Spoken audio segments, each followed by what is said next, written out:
21절 말씀을 가지고 주부에는 안에 사시는 그리스도, 네 자가 빠졌습니다. 내 안에 사시는 그리스도라고 하는 제목을 가지고 함께 말씀을 나누고자 합니다. 갈라디아서를 우리가 1장부터 함께 나눠가고 있었습니다. 저희 청년들도 지금 갈라디아서를 같이 하고 있고요. 그런데 오늘 특별히 함께 나누고자 하는 말씀은 1장 하반절에 우리가 함께 하지 못한 그 말씀과 오늘 본문 말씀을 가지고 함께 나누어 보고자 합니다. 제가 갈라디아서를 이야기를 하면서 조금 중요하게 여기고 청년들에게 강조하였던 것들이 있습니다. 갈라디아서를 이야기를 할 때 도대체 어떤 걸 이야기를 하고 싶었을까? 그리고 갈라디아 교회에 바울의 서신을 보내는 그 마음과 그 심정. 그런데 저는 이러한 것들을 바탕에 두고 한번 생각해 보면 좋겠다라고 여겼었습니다. 그것은 뭐냐면 예수 그리스도에 대해서 어떻게 표현하고 있는지, 그리고 예수 그리스도를 표현함에 있어서 하나님 역시 또 어떻게 나타내고 있는지, 그리고 정말 하나님의 뜻은 무엇이며 오늘 본문 말씀에서처럼 우리는 어떻게 어떠한 사람으로 어떠한 자세로 살아가야 하는지에 대해서 고민을 해보았으면 하고 생각해 보았습니다. 먼저 갈라디아서 1장에서 주로 나누었던 이야기는 어떤 거였냐면요, 예수 그리스도를 다시 살리신 하나님에 대해서 이야기를 하였고, 또 그 하나님의 뜻은 도대체 어디에 있는지, 그리고 제자들을 불렀을 때, 사도들을 불렀을 때, 특히 오늘 갈라디아서의 주인공인 바울을 불렀을 때 도대체 어떻게 부르셨는지, 그리고 그 부르심을 받은 바울은 어떤 복음을 전하였었는지, 그리고 그 복음에 대해서 어떠한 마음 자세와 어떤 기준을 가지고 그 복음을 전했는지, 결국은 그 복음을 받아들인 모든 그 교회들은 무엇이 되었는지, 어떠한 사람이 되었는지, 그리고 그 복음을 받은 교회들이 어떻게 해야 하는지, 그것은 우리가 너무나도 잘 알고 있는 것입니다. 바울에 의해서 묘사되어지고 있는 것은요, 예수 그리스도를 살리신, 예수 그리스도의 부활하신, 그리고 승천하신, 그런데 우리는 부활신앙을 가지고 있지 않습니까? 예수 그리스도께서 십자가에 죽으시고 3일 만에 부활하신 그 예수님을 만난 바울은 예수님을 만나고 어떤 고백을 하였냐면 예수님을 살리신 하나님을 고백하였어요. 설명을 할 때 예수님을 살리신 그 하나님께서 우리도 살리실 것이다라고 하는 확신을 가졌다라는 거죠. 그래서 바울이 찬양할 수 있는, 바울이 감사할 수 있는 그 감사의 원천은 예수 그리스도를 살리신 하나님께 있다라는 것을 고백합니다. 그리고 하나님께서 이 땅에 보내신 예수 그리스도를 통해서, 그리고 그 예수 그리스도를 믿는 믿음을 통해서 하나님께서 원하신 건 무엇일까?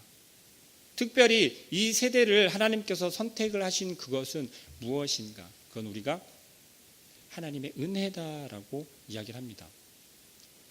그 은혜 가운데는 많은 것들이 있겠죠. 은혜라는 것이 우리가 전혀 취할 수 없는 것을 얻었을 때 그 은혜라고 하잖아요. 그럼 우리의 생명도 은혜이며 우리가 믿음 또한 은혜인 줄 믿습니다. 하나님께서 우리를 사랑하셨기 때문에 그 사랑 역시도 하나님의 은혜다라는 거죠. 이 땅을 살아가는 저희들은 어떻습니까? 너무나도 악한 세대를 살아가고 있잖아요. 유혹도 많고요. 우리가 온전히 바른 신앙생활을 할 수 없는, 정말 바른 신앙생활을 하고자 하지만 그것을 방해하는 것들이 너무나도 많잖아요. 그러한 악한 세대를 살아가는 우리들을 하나님께서는 어떻게 해요? 은혜로 불러주셨다라는 거죠. 은혜로 선택해 주셨다라는 겁니다. 그 하나님의 은혜를 통해서 우리가 이 악한 세대에 유혹되어서 죄의 자녀로 살아갈 때 우리를 하나하나 불러주셔서 우리를 건져주셨다라는 거죠. 그 은혜로 우리는 하나님의 선택을 받았고 부르심을 받았고 지금 이 자리에 나와 있는 줄 믿습니다. 바울 역시 이러한 고백을 하였어요. 하나님께서 나를 사랑하셔서 나는 하나님의 그 은혜로 부르심을 받았고 내가 그 은혜로 사도 되었다라고 고백을 합니다. 바울의 사도성에 대해서는 계속해서 논란의 여지가 된다고 그랬잖아요. 유대인들이 너는 사도가 아니야. 예수님께서 선택한 사람이 아니기 때문에 넌 사도가 아니야. 라면서 바울이 전하는 복음에 대해서 계속해서 태클을 걸잖아요. 진짜가 아니라 가짜라고 하면서. 그러나 바울은 당당하게 고백합니다. 하나님께서 나를 은혜로 부르셨고 주님께서 나를 그 은혜로 만나주셨고 나를 사도로 세우셨다. 내가 사도직을 감당하고 있는 건 하나님의 은혜다라고 고백합니다. 그리고서 그 은혜를 통해 바울이 전하는 복음, 다시 말하면 바울이 전하는 복음은 바로 예수 그리스도 그 자체였던 거죠. 예수 그리스도께서 이 땅을 살아가시면서 사역하시는 그 기간 동안에 했던 것을 바울은 전혀 볼 수가 없었잖아요. 그럼에도 불구하고 배우고 듣고 전해져 내려왔던 모든 것들, 그 가운데 그 확신이 섰던 건 부활하신 예수 그리스도를 만나면서 우리의 덮여져 있던, 우리의 눈을 가리우고 있었던 그것을 바울 역시도 가리워져 있던 것을 부활하신 예수 그리스도 만남을 통해서 어떻게 해요? 깨끗하게 벗겨졌다라는 거죠. 우리는 그것을 새 옷을 입었다라고 하잖아요. 그 새 옷을 입기 위해서는 어떻게 해야 됩니까? 예수 그리스도를 내 안에 모셔야 하잖아요. 내 안에 그 예수 그리스도를 모시지 않으면 뭔가요? 아직까지도 내가 살아있는 거잖아요. 예수 그리스도께서 죽으시고 부활하신 건 뭐예요? 이전에 나는 죽고 다시 예수 그리스도로 우리가 살아가는 거잖아요. 바울은 그것을 다시 한번 고백합니다. 그리고 예수 그리스도께서 사도로 세우신, 그리고 부활하신 이후에 우리들에게 무엇을 전해 주었죠? 약속하신 성령님을 보내주셨잖아요.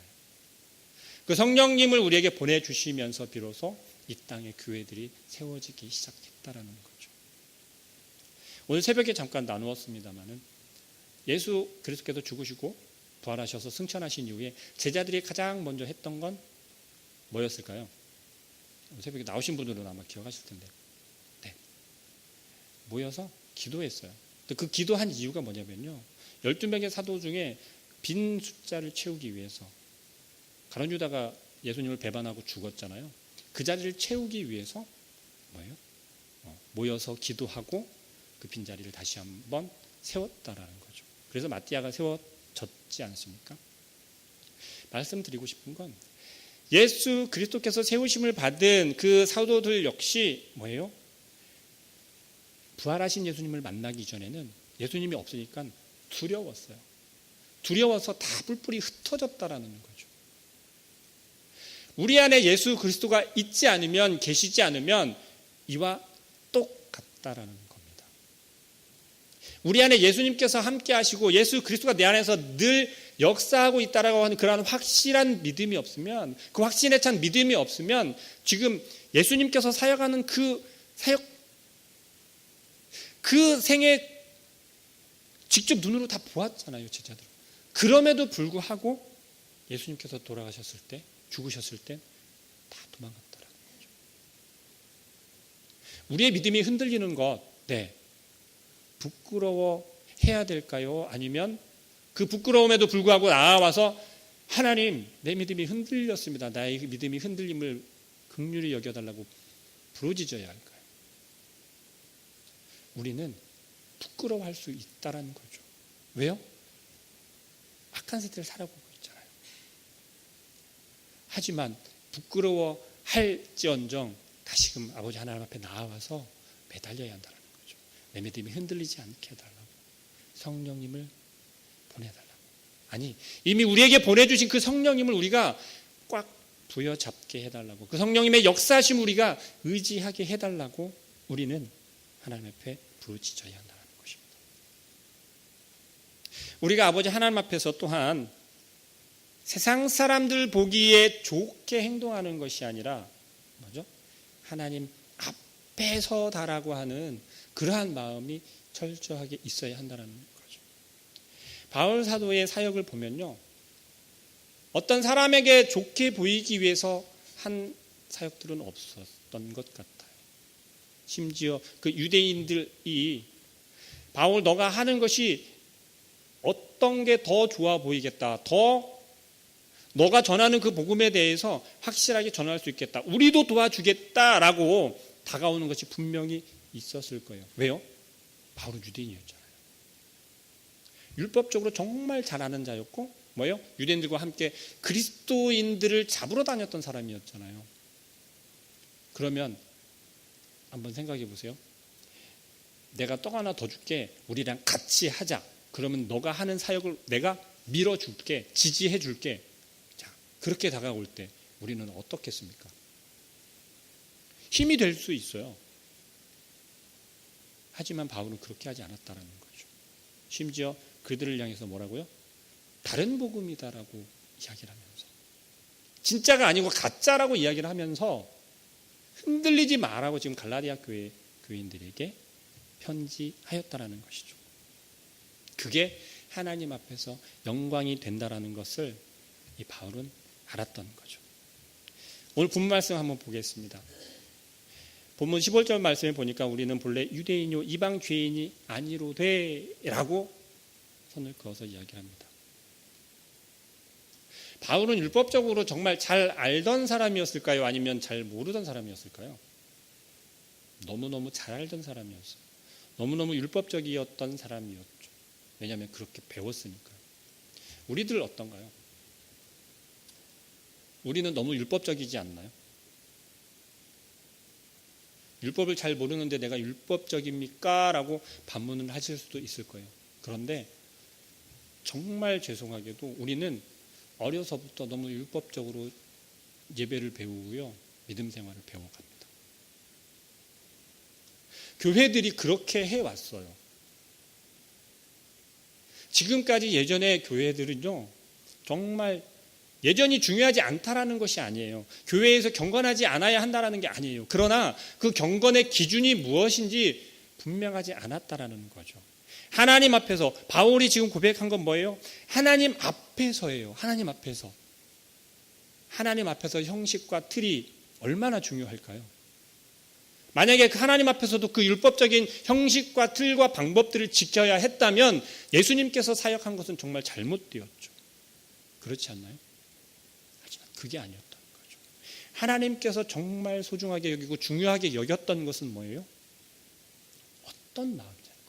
누구를 향한 마음이었고 우리를 온전히 드리는 것인지를 바라보는 거였어요. 그런데 우리는 그것을 표현하기 위해서 경건하게라고 하는 표현을 써가면서 방식을 써서 그 틀에 자꾸 집어넣었던 거죠. 율법대로, 구약에 나오는 그 율법대로 행하지 않는다고 해서 율법적이지 않는 건 아니에요. 우리가 한번 생각해 보십시오. 예배를 드릴 때 기본적으로는 어떤 생각들을 하십니까? 정말 경건하게 움직이지 않고 정자세로 앉아서 예배를 드리는 게 목사님 말씀에 경청하는 것이 그게 경건한 모습인가요? 보기에는 그럴 수 있어요. 하지만 그 마음 속에는 어떠한 마음들을 가지고 있나요? 정말 오늘 이 말씀을 내가 받아서, 이 생명의 말씀을 받아서 내가 한 주간 동안 내가 정말 힘을 내어서 살아야겠다, 하나님 말씀대로 순종하는 삶을 살아야겠다라고 하는 생각이 더 큰가요? 아니면 예배 빨리 안 끝나나? 오늘 목사님 말씀이 왜 이러지? 그런 생각들이 더 많은 거예요. 우리는 하나님 앞에서 솔직해질 필요가 있다는 겁니다. 오늘 본문 말씀이 우리에게 주시는 건 오늘 제목으로 삼은 것처럼 내 안에 사시는 그리스도입니다. 우리는 예수 그리스도를 믿습니다. 부활하신 주님을 믿습니다. 라고 고백을 하는데요. 정말 예수 그리스도가 나의 왕으로 인정하십니까? 할렐루야. 정말 예수 그리스도가 나를 위해서 정말 희생하셨다라는 걸 정말 믿으십니까? 아멘. 그렇다면 우리의 삶이 어떠해야 할까요? 내 안에 사는 예수 그리스도를 통해서 내가 우리의 삶 속에서, 내 삶 속에서 죽어져야 돼요. 정말 죽으십니까? 우리의 삶 속에서 예수님께서 보여주셨던 그 헌신과 섬김을 우리는 정말 그렇게 하고 있습니까? 아버지 하나님의 말씀이면 내 목숨이 정말 고통스럽고 두렵지만 따르겠습니다 라고 하는 그 고백처럼 예수님께서도 하나님 말씀에 순종하셨단 말이에요. 우리도 정말 하나님 말씀에 순종하십니까?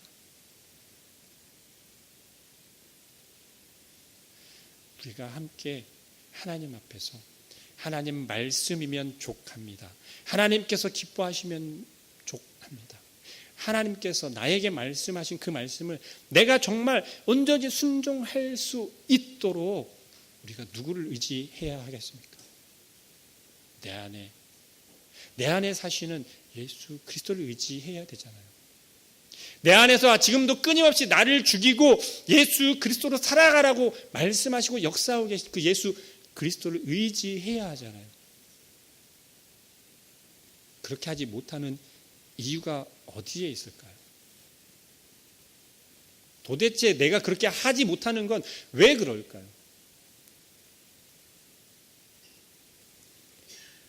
내가 하려고 하잖아요. 내가 하려고 하잖아요. 하나님께서 아까 말씀드렸잖아요. 바울이 예수 그리스도를 만나고 사도가 된 것은 뭐예요? 하나님의 은혜란 말입니다. 하나님께서 예수 그리스도를 이 땅에 보내주신 것도 하나님의 은혜란 말입니다. 우리가 그 예수 그리스도를 믿을 수 있는 그 믿음조차도 뭐예요? 하나님의 은혜라는 거예요. 그런데 우리는 내가 듣고 보고 내가 그 자리에 가기 때문에 내가 믿는다라고 생각해요. 내가 열심히 무언가를 해서 내 믿음을 이렇게 키우기 위해서 열심히 교회를 다니고 봉사하고 헌신하였는데 정말 내 믿음이 그렇게 커지던가요? 내가 정말 열심히 유치부에서부터 시작해서 내 부모님의 뱃속에서부터 신앙생활 했다라고 하는 모태 신앙임에도 불구하고 그렇다면 내 신앙이 다른 사람에 비해서 정말 그렇게 훨씬 크던가요? 우리는 좀 착각하면서 살아가는 것 같아요. 무엇을 착각하냐면요. 바로 하나님은 없고 나만 있는 거예요. 내 안에 예수 그리스도가 오셨다라고 하면서도 내가 원하는 예수 그리스도잖아요. 내가 생각하고 내가 판단하고 내가 바라보고 있는 그 예수 그리스도를 우리 안에 모시고 있잖아요. 그건 주님께서 우리를 제자 삼아주시고 하나님께서 우리를 자녀 삼아주신 게 아니잖아요. 우리가 하나님을 선택하고 우리 눈에 보기에 좋고 우리의 생각에 좋은 그 하나님을 우리가 선택해서 그 하나님을 우리가 만들어가는 거잖아요. 그건 믿음이 아니잖아요. 그건 세상 사람들 누구도 할 수 있는 거예요. 하나님께서 우리에게 원하시는 건요, 그게 아니라 정말 내 안에 예수 그리스도, 하나님께서 이 땅에 보내주신 그 예수 그리스도, 나를 사랑하셔서 내 죄를 깨끗게 하기 위해서 이 악한 세대 속에서 죽어가는 우리를 건져주신, 우리를 살려주신 그 하나님의 은혜로, 그 은혜로 받은 예수 그리스도, 우리의 삶이 그렇게 변해야 한다는 거죠. 내가 하나님을 만들어가는 게 아니라, 내가 내 믿음을 만들어가는 것이 아니라 하나님 나에게 믿음을 허락해 달라고, 나에게 하나님께서 기뻐하실 믿음을 달라고, 내 안에 보내주신 그 성령님을 통해서 내가 어떻게 해요? 그 믿음을 소유하게 해달라고, 그리고 말씀에 순종하게 해달라고, 우리의 삶에서 우리가 어떻게 해요? 죽어지게 해달라고 하나님께 구해야 되잖아요. 복을 비는 건 이젠 너무 옛날 얘기잖아요. 진정한 복이 뭐예요? 하나님의 자녀로 살아가는 거잖아요. 우리가 하나님의 자녀로서 하나님 나라의 온전한 백성이 되어서 우리의 주 되신 예수 그리스도와 함께 살아가는 거잖아요. 우리의 삶이 그러한 삶이 되는 거잖아요. 그게 정말 하나님께서 우리에게 허락하신 참된 복이잖아요. 우리가 그걸 안다면, 그걸 깨닫는다면 지금부터라도 늦지 않았습니다. 하나님, 내가 진정한 그 복을 받게 해달라고. 예수 그리스도와 함께 살아가는, 내 삶에서 정말 예수 그리스도를 통해서 내가 죽어가는 삶을 살게 해달라고. 그래서 온전히 예수 그리스도가 내 안에서 살아가게 해달라고. 남은 한 주간 동안 하나님께, 하나님, 지금까지 나의 믿음이나 나의 신앙생활은 이젠 이미 없어진 것이고, 지금 이 시간부터, 이 순간부터 하나님께서 우리에게 보내주신, 나에게 보내주신 그 예수 그리스도를 통해서 우리가 하루하루를 죽으면서 살아가는, 그래서 오직 예수 그리스도가 나를 통해 살아가는 그런 하루하루를 살아갈 수 있게 해달라고 고백하는 우리 성도님들 되기를 소망합니다. 함께 기도하겠습니다. 사랑하는 하나님, 하나님께서 우리에게 말씀하시는 것은 형식에 치우치지 아니하고, 또한 우리가 아버지 하나님 다른 사람들에게 보여주기